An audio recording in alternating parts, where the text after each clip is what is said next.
Welcome to the Golden Age, and welcome to another episode of Fudce playing World End Economica. As the name suggests, my name is Fudce, and let's get on with the story. So this is a way to do it.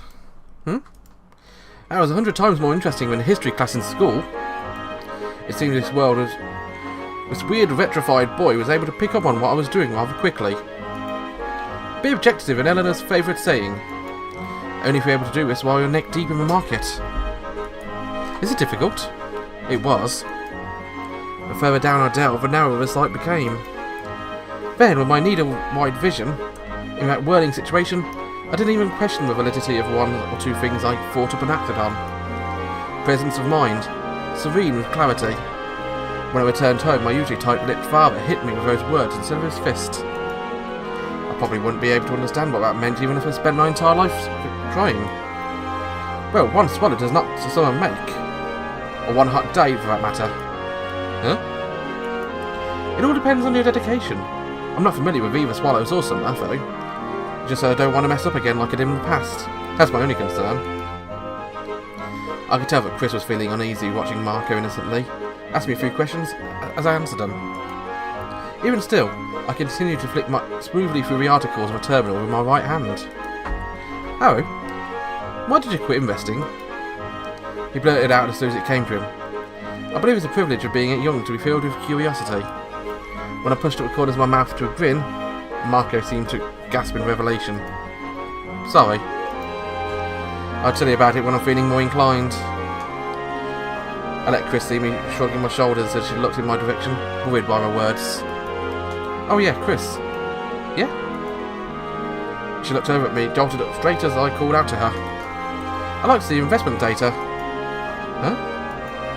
Her blue eyes went behind the round glasses became even rounder. It's a bit embarrassing, actually. She shrank down and she looked up at me. This made me pretty sure she wasn't joking.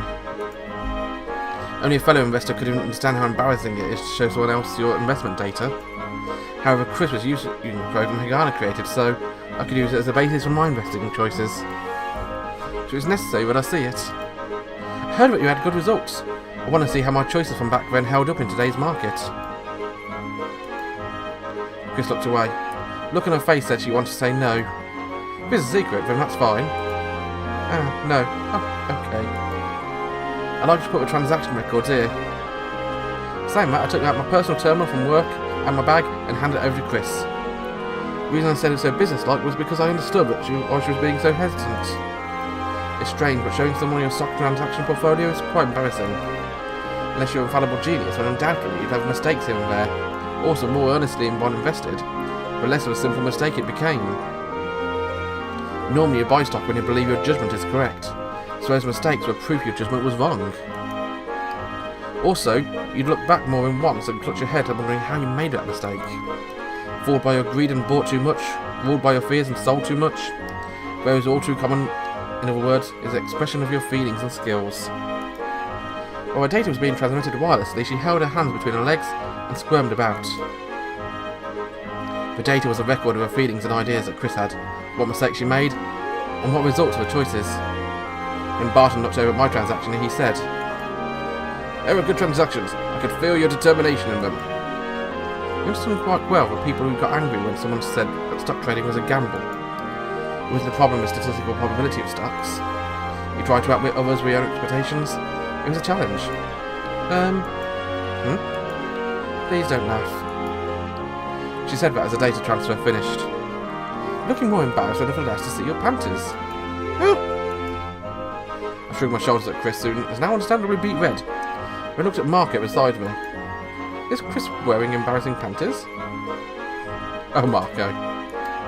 No, I'm not! Marco was quick on the uptake. I showed I was just laughing by adjusting my shoulders up and down in place of my unmoving face.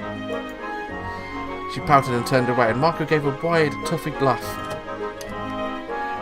As we were doing this, the door opened and Lagoff returned. It's become quite lively. For his manner and outfit it sounded like a scorn, but it seemed as if he meant no ill will. However, as the Chief Executive Ethics Officer, it cannot overlook sexual harassment. It's perfectly reasonable concern, but his all too serious behaviour made a forgotten rebel inside me from 4 years ago rear his head. I thought it was important information, in case I were to invest in an underwear manufacturer. Did I not mention that from the start? Mention what? I would not allow you to invest in companies dealing in dangerous weapons. I like this chap. I was dumbfounded. Legoff flicked back his silver hair, clapped his hands together, and returning quickly to his stoic expression. Marco, stop bluffing. Have you completed your duties? No. Madam has exceptional expectations for you. Do not disappoint. Okay. He straightened up and responded right away, when he urged me to go stand up as if he was saying, well, that's how it goes. Of course, I followed along since it was his chair. Marco then pulled out 2 more terminals from the drawer and turned them on. What will you both be having? Huh? Oh no, going home. Chris answered almost immediately. Legoff nodded and Chris closed the terminal. Shall we go to a church? She invited me along as Legoff was on the phone placing an order for delivery. Eating, when working even more at this hour, wasn't that common on the lunar surface. There were probably a few places that existed that surpassed Schrödinger Street when it came to overworking. Except this way was very different from working with a government agency. Neither Marco or Legoff appeared disturbed by it. Which was somewhat promising, which made me feel a little bit light-hearted.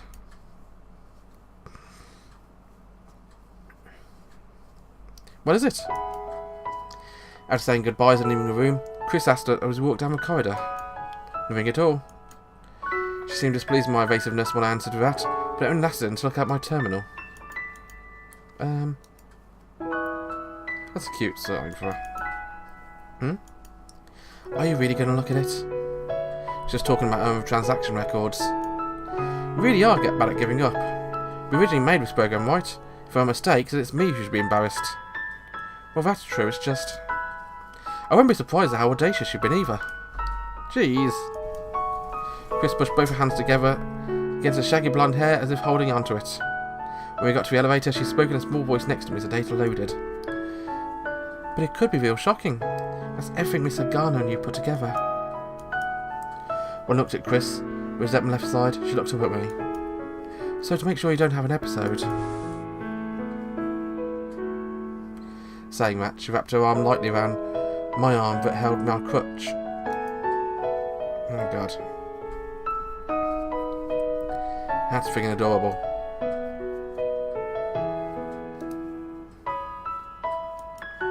She turned to a sign and looked down. Her ears were red to her tips. Chris said she wanted to live however she wants. It could just be that she hates how she was late bloomer. Or it could just be that she doesn't mind but I still can't forget about her Ghana. Whatever it may be, I believe she had with courage. I tried not to sigh as I cleared my throat. Being as discreet as possible, I said, Hey. Yeah? My hands are full, so could you press the keys? I turned the terminal towards Chris and she used her free hand, the one not wrapped around my left hand, and pressed the buttons timidly.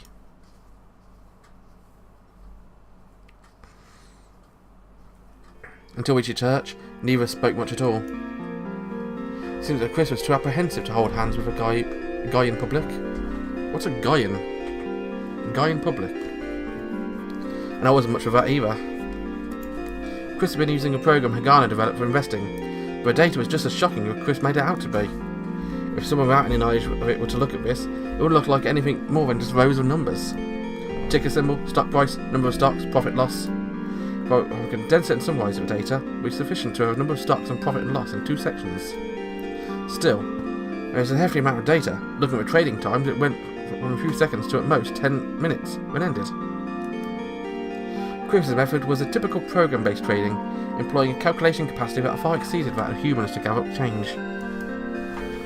It looked like meticulous just spitting out random data about stock prices and amounts being traded in the hundreds and thousands every day. But amongst all of that, there was one number that made some sense. That was the profit loss. Just by scrolling down, you can see the data in that column increasing fascinatingly. By dragging down the screen, it was easy to see that the profits are swelling up. Current value 1.448.213 moles. Capital was 2 million from half a year ago. I thought I was off a digit, but my numbers were right. Of course, the money probably wasn't Chris's. Eleanor likely supplied it. Chris may have been a math whiz, but it was still a matter of entrusting 2 million more to a 16-year-old girl. It was just as Rita said, this wasn't a game. Eleanor and the others were a real deal, and they were very serious about it. Also, by looking at these numbers, I understood how Chris was able to find the courage to take a bold leap forward. If I were to add a base yearly salary up to 20% of her profits, then Chris would suddenly have the same income as the rest of the residents of the lunar surface. The money I barely managed to scrape together trying to extend my hand to the ends of the world didn't even come close. This is what happened when a driven genius who can skip grades and get to Lunar City University applied herself. If I was given 2 million more back 4 years ago, I probably wouldn't have even been able to do this well. The bigger things I get, the tougher it is. It was to motivate oneself. I learned firsthand during investment contest. To move something large, you need a large tool. My God, he was a large tool. I was just then coming to realise just how mediocre I was, while at the same time feeling a bit of affection for the oblivious Haru of 4 years ago. But I was not mortified. Instead, I was honestly enthralled looking at the footprints of Chris's abilities left in her path. Haru! Ah! I came to my senses as I called out and looked up. I realised that a potato gnocchi that I held in my chopsticks had fallen on the table. I'm well aware my face doesn't move, but it still grimaced as I picked up the gnocchi back and ate it. Simmered al dente in cream, delicious. I haven't had any gnocchi in ages. I'll have to get some made at some point, make some. The dinner probably came from Chris's cut of donations. Back when it was me and her Ghana, food was mostly from Risa's part-time job that she brought back with her. Haru! I couldn't ignore being scolded a second time. Understood. And what would be? When Risa asked me that, I shrugged my shoulders and answered, "Don't look while eating." Then turn it off. Risa said that bluntly after seeing I hadn't given up, placing it nearby the screen and still on. It's how you taught manners to children, but I didn't feel like it was necessarily wrong for her to employ that method now, because all this data had rocked me hard in a way I'd forgotten about for these past 4 years. Like catnip to a cat. When Risa muttered that, Chris tilted her head with a fork stuck in her mouth instead of chopsticks. Chris, your fork. Ah. Still haven't gotten over that habit of sticking things in your mouth, it seems. I beg your pardon. I'm sorry. Cats, you see, they get intoxicated by a plant called catnip. You didn't know? Unless it's on a test, I usually don't know it. Uh-huh. I bet you never taken a test on modesty, but you sure got it. It was fine. Cats, you see, they get like this when you give them catnip. Risa motioned over to me with her chin as she ate a pickled olive. Catnip is similar to the olive. Actually, cats glue their eyes to it. If they see it, drool just seeps out, really. Drooling all over, go meow meow, purr purr. You can't smack him in the head or pull a tail. Only thing you can do is snatch it away like this. Ah! She snatched a terminal while I was glancing down arrestedly. My eyes chased after a terminal like a cat would. My sight finally dropped to Risa. I squirmed awkwardly as I ate my macaroni. Was it like this on my here as well? She looked at me but regrettably gave a small nod. Seriously, even with how few cars are out on the surface, you'd get into an accident. Risa sighed as I hung my head. Chris looked back and forth between me and Risa and after hesitating a few moments, ended asking, "Was it like this back then?" She glanced over at Chris and looked at me with an icy glare and hovered somewhere between scornful and dejected. Then she answered, "Yeah, exactly like this. Actually, he was disobedient little brat back then. Completely full of himself. Every meal even, he stuck everything he could into that rude mouth of his. It was just like, yeah, I ate. Yeah, I'm done. Yeah, I got pretty sick of it." Chris tried not to laugh, but a small chuckle escaped right at the end. She tried to cover it up by rubbing her nose. Boys never grow up. After Risa said that, she let out a big sigh.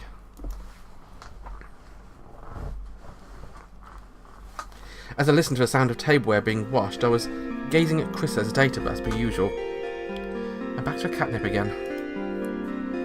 I began looking deeper into the data after understanding the general trend of wildly dancing lines and numbers. The criteria for industry selection, value selection, determination, and for most important, and that which caused most trouble for Ghana, was sale time. It wasn't Chris's investment data that was amazing, rather it was very pleasant. Right before my eyes, I could watch everything running smoothly and say what I thought. Things that I had been able to make out faintly before seemed like they had been struck out by a spotlight, and even now it seemed like they could just jump right out at me. I felt that 4 years ago, even though I was only briefly, Hagana and I saw heart to heart. We literally were eating and sleeping together, revealing everything we felt and thought. It couldn't have been my delusions, except there was a sheen to it now. The program that Chris was using had been polished to a shine. I supplied the iron, Hagana smithed it, and Chris had polished it. Just as Chris had said, there was lots of influence on Hagana, of course. A number of evaluation criteria which seemed similar to how it had been before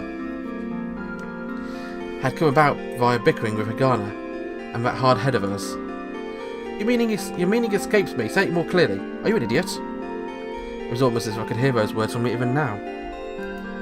However, that's not what it felt from Chris's program. It wasn't Hagana's term specifically. It was just influenced by Hagana, showing only her awkwardness and immaturity. Chris said it might be shocking, but it might just have been her way of bragging. Confidence is being in an exaggeration. I've been flicking through her data a lot. Maybe that's why it felt a slight cramp in my right hand. It'd be nice. When I was spoken to it unexpectedly, my gaze turned in the direction of her voice. It was Risa drying off her hands. Not that there was anyone else there. If you got over that bad habit... Bad habit? You're thinking about Hagana, aren't you?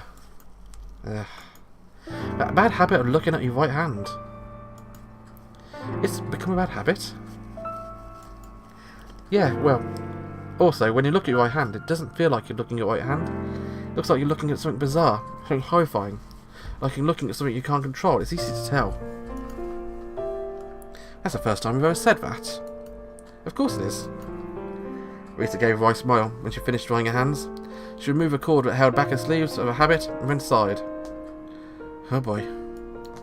It wasn't something I could really say. It would have been too harsh. Now it's fine. Well, better now. As she spoke, she opened the cupboard and rustled through it. She took out a brown bottle. 4 years ago, I only knew that it was alcohol, but by now I learned that it was called brandy. Oh, nice taste.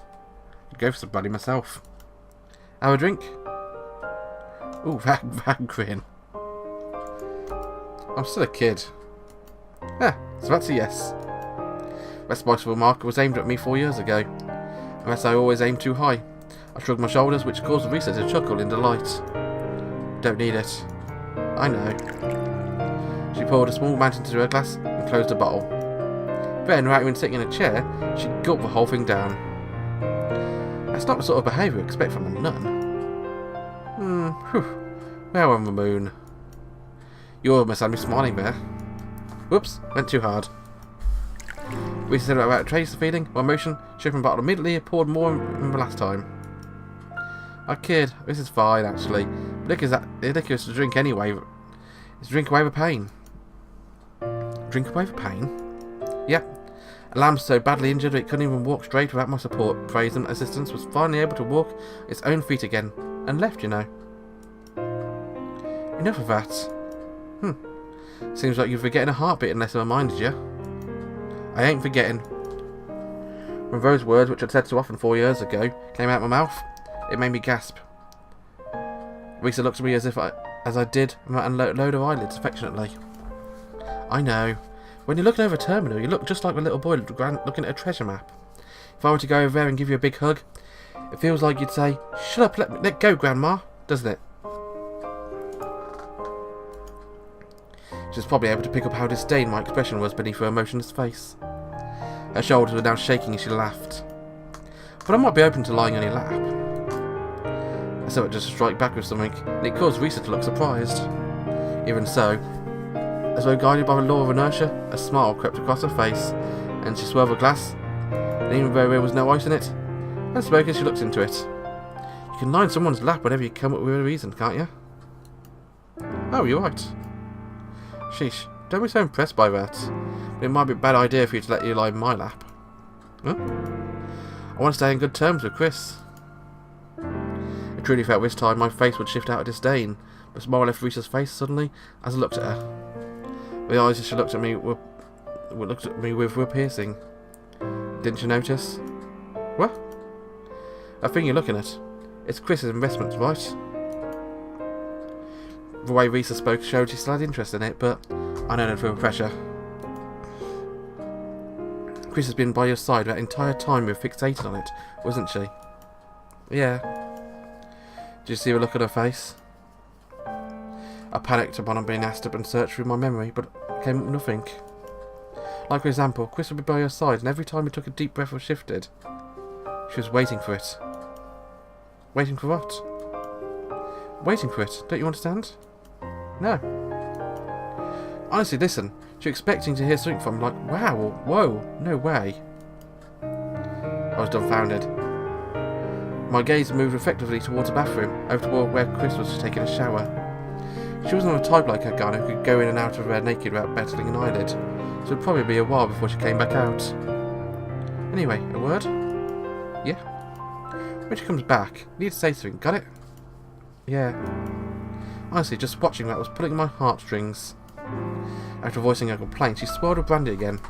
But well, I'm really glad things are going well. Things? Looks like you're enjoying yourself. Looked down at a terminal in my hand when Risa said that. It's true. I was so terrified of a market, yet when tossed with data, even eating became a chore for me. But it was different from how it was 4 years ago. If I were to say I had grown, then it would be this.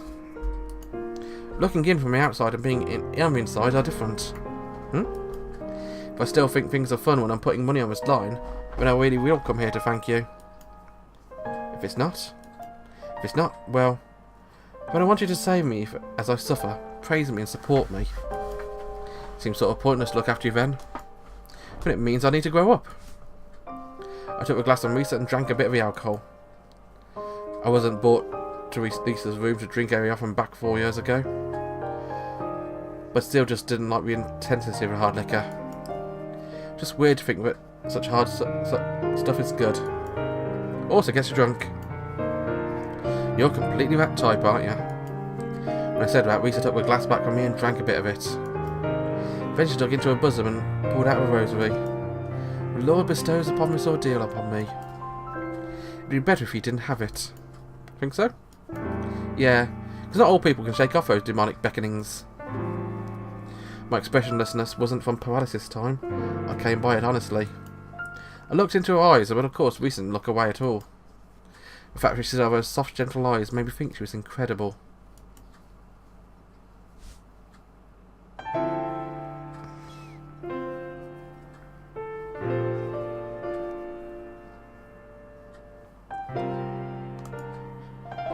This picture's probably a good point to end the episode, actually. As much as I wish I could carry on, this episode's already gone too long enough. Join me next time when I carry on with her extended hand, slightly touching my bangs. I gotta hate that phrase, bangs. Just call it a fringe, why don't you? Anyway, bye bye.